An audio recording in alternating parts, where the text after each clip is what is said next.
जे आम्हाला 1967 मध्ये जे आमच्या कुणबीचे दाखले होते, जे आमच्या नोंदी होत्या, त्याच्यानुसारच आम्ही ओबीसी मधून आरक्षण मागतोय आहे. आणि लक्ष्मण हाके हा त्याची लायकी नाही. मला एवढं सांगायचं, एखादं कुत्रं जरी एखाद्या दारात आलं, त्या कुत्र्याला हाड जरी म्हटलं तर ते कुत्रं परत दारात येत नाही. माती भडकवून माझ्यावरती हल्ला करा म्हणून पैसे दिलेले होते. त्याचे सुद्धा माझ्याकडे प्रूफ आहेत. त्यांनी कधी 1 to 1 डेबिटला बसावं माझ्याशी. माझी त्यांना जाहीर आव्हान आहे की मराठा बांधव सुद्धा जरांगे पाटील यांच्या विरोधात बोलले. अमोल कोल्हे असतील, अनेक कुटकर असतील, बरेच जण आहेत. आता ते ढळकपर्यंत विरोधात बोलू लागले आहेत. म्हणजे ते बी मराठा बांधव असतील. तुमची माया ही करणारा जरांगे पाटील आहेत. कारण की 6 कोटीचं नेतृत्व त्यांनी 6 कोटी लोकांचं नेतृत्व त्यांनी स्वीकारलेलं आहे आणि ते सिद्ध केलेलं आहे. पण ह्याचा अर्थ असा आहे की जरांगे पाटील कुठल्या पक्षाचे नाहीत ना कुठल्या नेत्याचे नाहीत. तर आंतरवाली सराटी या ठिकाणी मनोज जरांगे पाटील यांनी पुन्हा हाक देण्यात आलेली आहे की त्या ठिकाणी पुन्हा ते आमरण उपोषणाला बसलेलं आहे.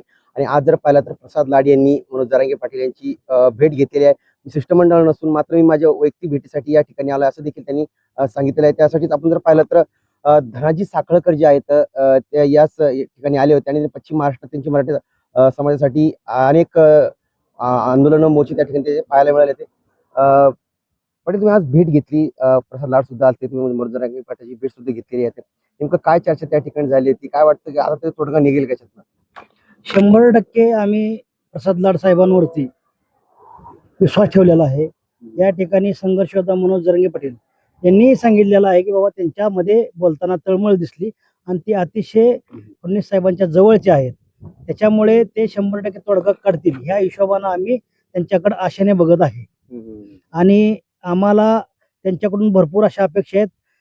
मला वाटतंय की त्यांनी आजच्या आज, उद्याच्या उद्या, सोमवार मंगळवारच्या कॅबिनेटच्या बैठकीमध्ये हा निर्णय मार्गी काढावा, जेणेकरून संघर्ष योद्धा मनोज जरांगे पाटील यांना या उपोषणाला बसण्याची परिस्थिती येऊ नये अशी आमची इच्छा आहे. कारण की संघर्ष योद्धा मनोज जरांगे पाटील यांनी 9 आतापर्यंत आमरण उपोषण केलेत. त्यांच्या जीवाला धोका होऊ शकतो. त्याच्यामुळे त्यांच्या जीवाला धोका झाला तर हा 6 कोटी मराठ्यांच्या जीवाला धोका झाला होईल असं आम्ही सर्वजण मानू. हैदराबाद गॅजेटियर जर पाहिलं तर मराठवाड्यामध्ये कमी प्रमाणामध्ये ती प्रमाणपत्र ही वाटण्यात मिळालेली आहे. सातारा संस्थांची जी त्याचं कसं राहील ते मोठ्या मिळतील का? असं म्हणजे त्याचा फायदा तिथं येईल का, असं वाटतं का त्याचा फायदा होईल का? कसं आहे त्याच्यामध्ये, सातारा संस्थान गॅजेटर असेल, औंध गॅजेटर असेल, कोल्हापूर संस्थान गॅजेटर असेल, या गॅजेटरमध्ये मराठ्यांच्या कुणबी नोंदीच्या काही दाखले आहेत आणि ह्या दाखल्याच्या अनुषंगानं 15 लाख आतापर्यंत आहेत असं समजतंय आम्हाला. कारण की शासनानं त्याची प्रक्रिया चालू केल्यानंतर शासनाकडून अधिकृत माहिती आम्हाला मिळालेली आहे की 15 लाख नोंदी याच्यामधून निघणार आहेत. म्हणजे 15 लाख नोंदी निघल्या तर कमीत कमी एक 15 45 म्हटलं तर 40-45 लाख लोकांना याचा फायदा होऊ शकतो. आता ते गॅजेटर लागल्याशिवाय ते समजणार नाही. पण माझी एवढीच विनंती आहे शासनाला की सातारा संस्थान गॅजेटर विखे पाटील साहेब, मुख्यमंत्री देवेंद्र फडणवीस साहेब, आपण लावावं. पश्चिम महाराष्ट्रातून तुमच्यावरती गुलाल टाकण्याची जबाबदारी संघर्ष योद्धा मनोज जरांगे पाटील यांच्या आदेशाने आम्ही घेतो आणि तुमच्यावरती एवढा गुलाल पडेल की तुम्हाला भविष्यात या खुर्चीवरून कुठल्याही पक्ष असेल तरी तो हटवणार नाही. आणि मराठा समाज असा आहे, जर दिलं आम्हाला तर तुमच्या पदरात सुद्धा आम्ही ते परत करू आणि मताच्या रूपांतरामध्ये परत करू. कारण की आमचं जर मागण्या मान्य होत असतील तर आम्हाला राजकारणाची काही हौस नाही, आम्हाला राजकारणामध्ये पडायचं नाही. आमची विनंती तुम्हाला राहील की आम्ही गेले 25-20 वर्ष झाली या आरक्षणाच्या लढ्यासाठी लढत आहे. परंतु कुठे तर आमच्या आशा पल्लवित झालेल्या आहेत. आपण हैदराबाद गॅजेटर लागू केलेला आहे. त्याच्यामुळे आम्हाला विखे पाटील साहेबांवरती, फडणवीस साहेबांवरती विश्वास आहे. आणि संघर्ष योद्धा मनोज जरांगे पाटील ज्या पद्धतीने 30 तारखेच्या आज सांगितलेलं आहे त्याच्या आधी आपण हा निर्णय घ्यावा एवढीच विनंती. गुणरत्न सदावर्ते यांनी या आंदोलनाची टीका करण्यात आली. पूर्ण आंदोलन जे आहे घटना बाह्य आहे. जर असं आंदोलन उपोषण जर पुन्हा बसत असेल तर मी कोर्टात पुन्हा जाईल असं देखील ते म्हणाले. त्यांना कदाचित माहिती नसेल, 2 वर्षासाठी सनद मीच रद्द केलेली आहे त्यांची. आणि कोर्ट कचेरी कायदा आम्हालाही कळतो आणि कोर्टाचा संविधानाला मानणारे आम्ही लोक आहोत. त्याच्यामुळे तुम्हाला एवढं सांगतो की कोर्टाचे ज्या प्रोसेस आहे त्या प्रोसेसनुसारच जे आम्हाला 1967 मध्ये जे आमच्या कुणबीचे दाखले होते, जे आमच्या नोंदी होत्या, त्याच्यानुसारच आम्ही ओबीसी मधून आरक्षण मागतोय. याचा अर्थ आम्ही वेगळं काही आरक्षण मागत नाही, संविधानाला डावलून आरक्षण मागत नाही.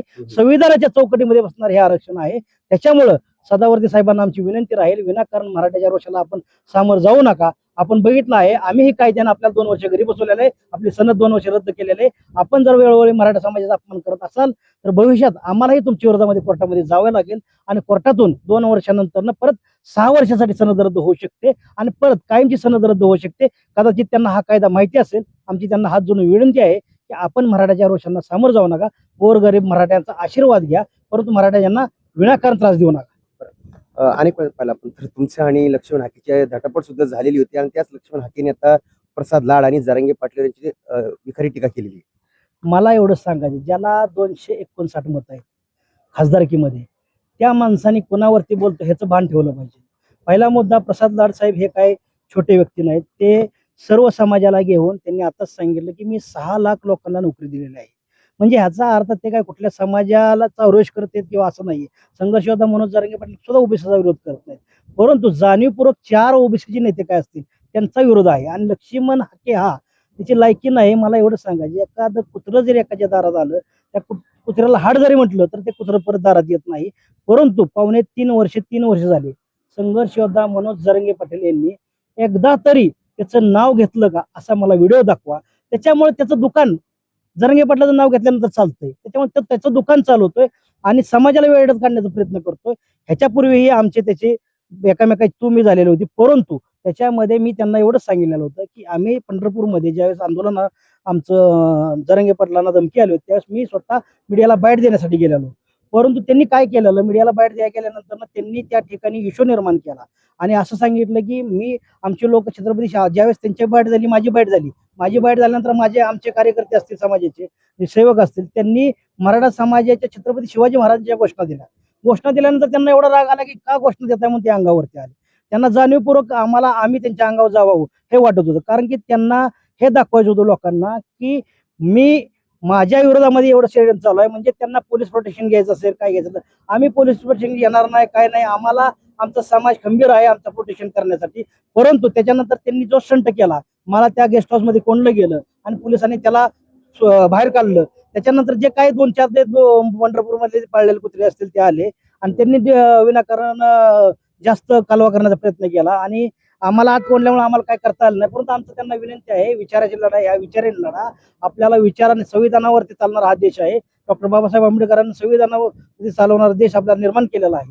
परंतु तुम्ही जाणीवपूर्वक कुठल्या तर मराठा समाजा, अजून मी तुम्हाला एक बातमी सांगतो असली, असंच त्या व्यक्तीने आमच्यातील काही मराठा समाजाच्या युवकांना पैसे देऊन, माती भडकवून माझ्यावरती हल्ला करा म्हणून पैसे दिलेले होते. त्याचे सुद्धा माझ्याकडे प्रूफ आहेत. त्यांनी कधी 1-to-1 डिबेटला बसावं माझ्याशी. माझी त्यांना जाहीर आव्हान आहे की तुम्ही खरेच प्राध्यापक असाल, त्यांचे प्राध्यापक पदवी सुद्धा रद्द झालेले आहे, ते प्राध्यापक नाहीत, तुम्ही ते प्राध्यापक लावतात का बघा, मला सगळं माहिती आहे. परंतु आमची विनंती त्यांना आहे की विचाराची लढाई, विचाराची लढा. आम्ही ओबीसीला विरोध करत नाही, ओबीसी आमचा बांधव आहे. तुम्ही सुद्धा मराठा समाजाला विरोध करू नका. तुम्हाला जर वाटत असेल आमच्या नोंदी 1967च्या आधीच्या आहेत, त्याच्यामुळे आमच्या नोंदी ज्या महाराष्ट्र शासनाने अधिकृत दिलेल्या आहेत. आणि जर मला सांगा एखादी नोंद निघली तर त्याला प्रोसेस असते, त्या प्रोसेसनुसार ती नोंद कलेक्टर पर्यंत जाते, मग ते जात पडताळणीकडे जाते, मग तिथपर्यंत जाते. म्हणजे कशी, असं थोडंच होत असतं की एखादी खाडाखोड करून नोंद होते, असं काही नाहीये. आमच्या नोंदी सापडलेल्या आहेत, आमच्या नोंदी मिळवत आहेत. आमची विनंती आहे, एवढं या ठिकाणी सांगतो. नोंदी मिळवून सांगितलंय, पण आता सर्वात महत्वाचा विषय आहे की आता पुन्हा उपोषणात जरांगे पाटील हे 30 मे पासून बसणार आहे. काय वाटतं, आंदोलनाची ती पहिलीची धार होती, ती धार आता पण राहील असं वाटतं तुम्हाला? 100% आंदोलनाची दार ह्या सगळ्यात मोठी राहील, कारण की मराठा समाजाचा अंदाज कुणीही लावू शकत नाही. तुम्हाला आज सांगतो मी, आम्ही चळवळीमध्ये काम करत असताना आम्ही बघितलेलं आहे जवळून.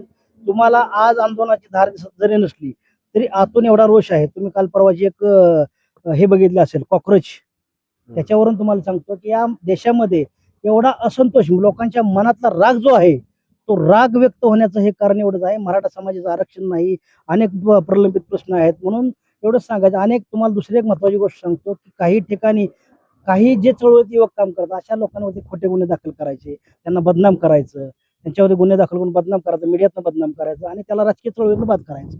म्हणजे हे काय आजचं उदाहरण नाही, याचं जिवंत उदाहरण गोपीचंद पडळकरला विचारा तुम्ही. गोपीचंद पडळकर वरती प्रस्थापित लोकांनी गुन्हे दाखल केले म्हणून गोपीचंद पडळकर निर्माण झाले, हे लक्षात ठेवा तुम्ही. म्हणजे गोपीचंद पडळकर वरती जाणीवपूर्वक खोट्या गुन्हे दाखल केले. मी काय त्यांची स्तुती करत किंवा नाही, किंवा मी त्यांचा काही कार्यकर्ता नाही, परंतु गोपीचंद पडळकर असतील, अनेक मराठा समाजाचे युवक असतील, आमचे ह्याच्यामध्ये असतील, सोलापूर जिल्ह्यातले असतील, माढ्यातले असतील, करमाळ्यातले असतील, अनेक लोकांना आता लोकांवरती असतील की त्यांच्यावरती खोटे गुन्हे दाखल करायचे, त्याला बदनाम करायचं. माझ्यावरती खोटे गुन्हे दाखल केले, राजकीय प्रस्थापित नेत्यांनी माझ्यावरती खोटे गुन्हे दाखल करून मला बदनाम करण्याचा प्रयत्न केला, गंभीर गुन्हे दाखल केले. ते न्यायप्रविष्ट एक गुन्हा आहे, तरी पण तुम्हाला सांगतो मी की म्हणजे इतकं त्रास दिला गेला की मला खोटे गुन्हे दाखल करण्यात आले, बरोबर आहे. मला तुमचा प्रश्न तुमचा वेगळा प्रश्न माझा हा आहे की प्रसाद लाड जे होते, प्रसाद लाड यांनी आता अनेक दिवसापासून जरांगे पाटील यांच्या विरोधात ते बोललेले होते. मतच त्यांनी असा एक मुद्दा बोलले होते की आपले उदय सामंत यांची भेट घेतली आणि त्यानंतरच जरांगे पाटलाचा उपोषणाचा त्यांनी निर्णय घेतला आणि आज ते या ठिकाणी भेट घेत आहे. आणि आज पुन्हा मनोज जरांगे पाटील यांच्या आज बोलण्यातून दिसून आलं की त्यांनी एकनाथ शिंदे म्हणजे राज्याचे उपमुख्यमंत्री एकनाथ शिंदे यांची स्तुती देखील करण्यात आलेली. म्हणजे कल कुठे असं वाटत नाही का कल तिकडे म्हणून?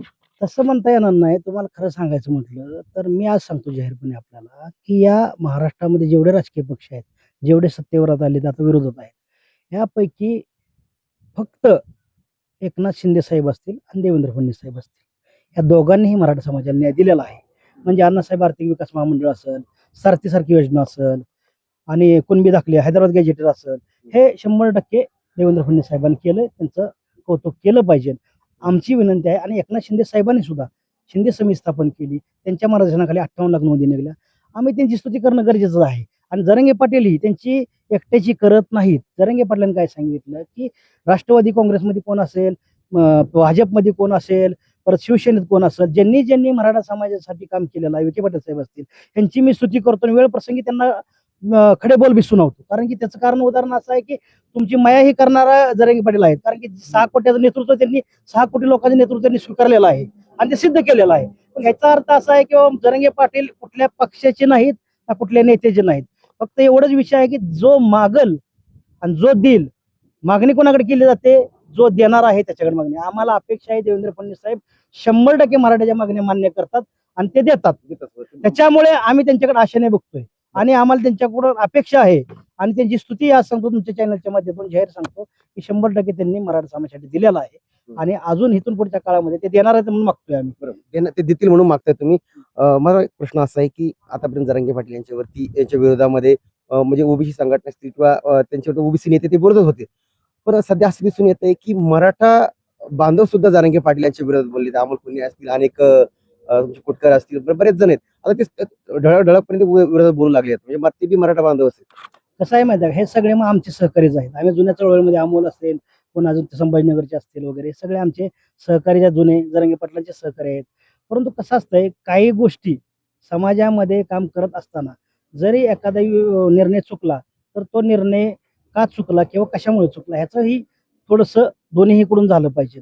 आणि जरांगे पाटील असे मोठ्या मनाचा माणूस आहे की मला माहिती आहे, जरी आपला असेल चुकला असेल तर त्याला क्षमा करणार, त्याला सांगणार. आणि समाजाचं नेतृत्व करत असताना एखादी चूक झाली असेल तर ह्या लोकांनीही आपला मराठा समाजाचा विषय हा 4 चौघात न आणता त्यांनी वैयक्तिक स्वतः जरांगे पाटलांना भेटावं किंवा जरांगे पाटलांनी त्यांना मोठ्या मनाने बोलून घेऊन त्यांना सांगावं आपल्याला हा लढा पुढे घेऊन जायचा आहे. आपल्या लढ्याचा, आपल्या भांडणाचा परिणाम पाटलांनी मनधरणी केली त्यांची. पाटील ही करतील ना 100%. कारण की पाटलाला मी आज ओळखत नाही. पाटलाला सारखं मोठ्या मनाचा माणूस नाहीये. कारण की आम्हाला पण माहिती आहे, आमच्याही कधी कधी रागवले आहेत. परंतु कसं असतंय माहिती आहे का, की एखादं नेतृत्व करत असताना त्या माणसाला एखादं नेतृत्व करत असताना त्या माणसाला 6 कोटी लोकांना तोंड द्यायचं असतं. एखादी गोष्ट घडून गेली असेल तर त्याचा एवढा विषय करणं बरोबर नाही. आणि राहिला विषय ह्यांना, माझी विनंती आहे त्यांना की जर तुम्ही खरेच मराठा समाजासाठी योगदान दिलं असेल तर तुम्ही सुद्धा शांत बसाल आणि ह्या लढ्याला पाठिंबा द्याल. नसेल तर तुम्हाला कुठून तर कुणाची जर आर्थिक रसद आहे किंवा कोण तर तुम्हाला पाठीमागून काड्या करतंय, मराठा समाजामध्ये फूट पडण्याचा प्रयत्न करतंय, तुम्ही कोणाच्या तरी इशारावर चालताय असंच आम्हाला समजावं लागेल. एवढं या ठिकाणी नक्कीच आपण जर पाहिलं तर नेमकं या मराठा समाजाचं कोणी दिशाभूल करते असं देखील या ठिकाणी सांगण्याचा प्रयत्न या ठिकाणी करण्यात आला. मात्र महत्वाचा विषय हाच आहे, कारण की पुन्हा त्यांनी सांगितलंय की जी जुनी जी धार होती आंदोलनाची पुन्हा ती त्याच्यापेक्षा तेज गतीने पुढे चांगलं राहील असं देखील या ठिकाणी भाकीत करण्यात आले. मात्र महत्वाचा विषय आहे की येणाऱ्या 30 तारखेला पुन्हा जरांगे पाटील नेमकं उपोषण करणार आहे. त्या अगोदरच्या मागण्या पूर्ण झाल्या तर उपोषण स्थगित बी होऊ शकतं असं देखील जरांगे पाटील या ठिकाणी म्हणले आहेत. सूर्य.com साठी मी छत्रपती संभाजीनगर अंतर्गत.